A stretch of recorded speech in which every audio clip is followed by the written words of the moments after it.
an experience that I personally had that left me going, what the hell? What the heck? WTF?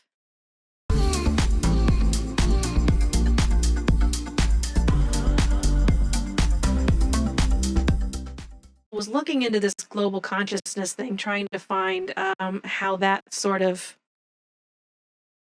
if there was any sort of explanation on how that ties in or how that is used, or because the whole collective consciousness concept I find completely fascinating.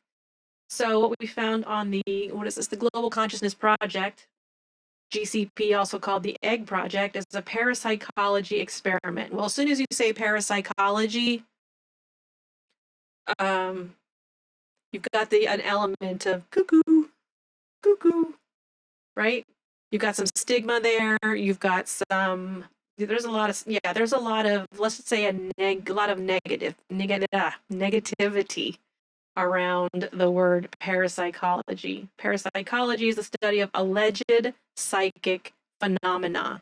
See, alleged, alleged psychic, psychic phenomenon. Like they used 3 words in a row to say this crap ain't real.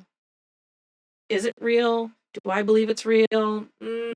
I can't say. I'm not a scientist. But boy, I'll tell you what, the study of alleged psychic phenomenon, I'm pretty sure it feels like they're tripling down in the explanation on the fact that it just doesn't exist. Okay, so let's read that again. Parapsychology is the study of alleged psychic phenomenon and other paranormal claims. For example, those related to near-death experiences, synchronicity, aberrational experiences, etc. You guys got the idea. I 100% believe in some parapsychological phenomenon. Is that the right way to say it? I believe in some of that stuff. Want to hear a story? I'll tell you a quick story. I'll tell you my favorite. I don't know if you can call this a ghost story. What kind of, let's see, what kind of story would we call this? I don't think we can call this a ghost story. I'm going to call it an experience. I'm going to share a legend. I'm going to share a story. And this story is an experience that I personally had that left me going, what the hell? What the heck? WTF? All right, let me prepare myself for this a little bit.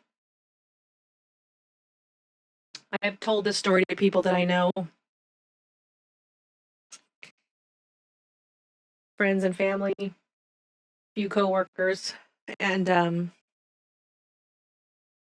now I'm going to share it with you. So let's see how this goes. And it's kind of a long one, and you need some context. So please, please, please bear with me. So I'm going to say around, this happened, I'm going to say around 2004.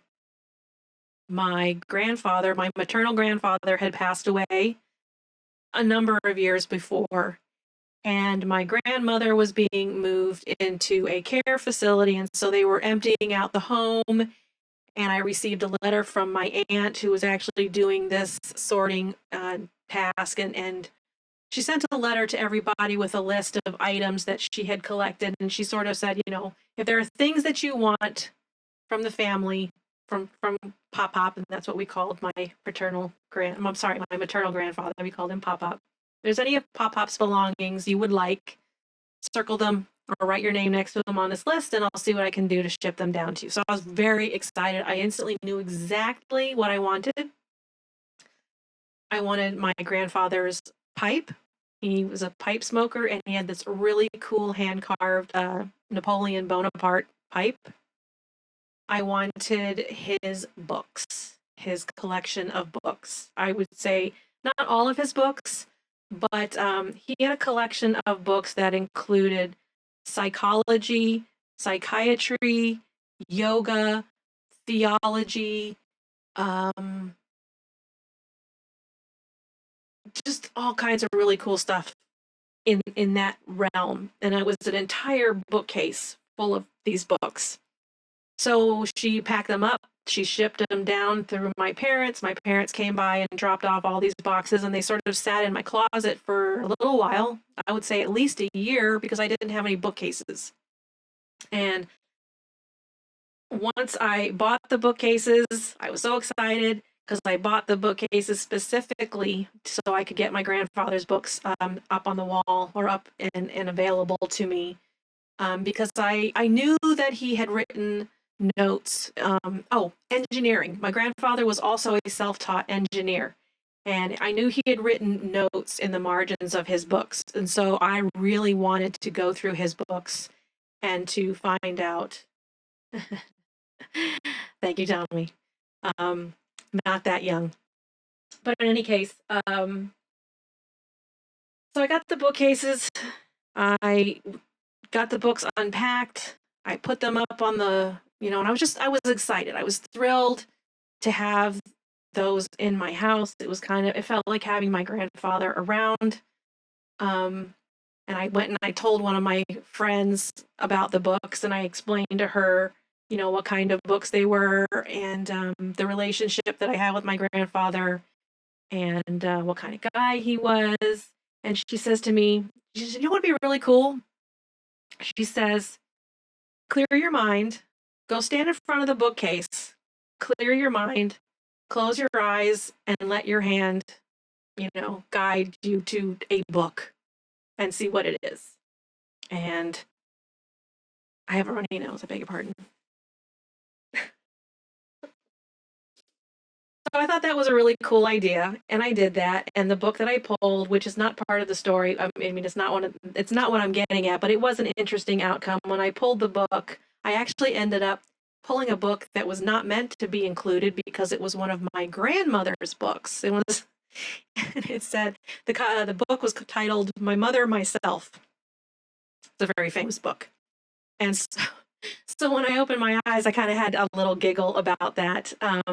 But um, So now the books are out, they're breathing, they're getting air, they're firmly, they have their home in my apartment, and I'm excited. And I've done this little experiment, and I thought that was super cool. And I had a boyfriend that was living with me, or I had a boyfriend at the time.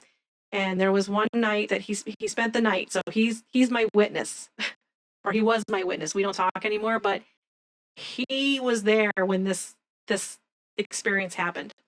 So I at the job that I was working at the time, I was on the verge of being fired for being chronically late.